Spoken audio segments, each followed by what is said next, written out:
Hello dear students, so the INICT exam is just round the corner. What are the important topics from pediatrics? So from general pediatrics, you know everything about severe acute malnutrition, the various micronutrient deficiencies, and the inborn errors of metabolism, especially Gaucher disease, alkaptonuria, phenylketonuria, disorders of carbohydrate metabolism like galactosemia, the various genetic syndromes like Turner syndrome, Noonan, Marfan syndrome, the genetic disorders with various modes of inheritance, pedigree analysis, right? And apart from that, Kawasaki disease, Henoch-Schönlein purpura, the various primary immunodeficiency disorders, immunization in special circumstances remain important. From neonatology, the neonatal resuscitation guidelines, and the various respiratory disorders in the newborn babies, the various scores, Apgar, Silverman, Downey's, they remain important.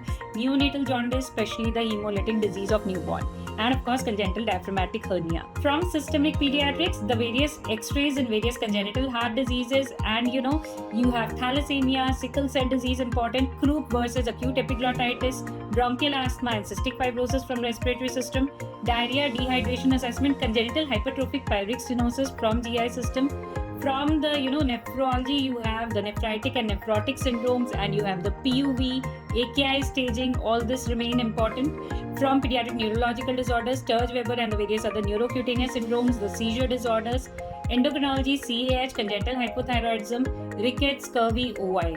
So, all the very best for your upcoming exams, and we'll see you live in a post-exam discussion on 17th of this month. So, all the very best. I'm sure you're going to do very, very well.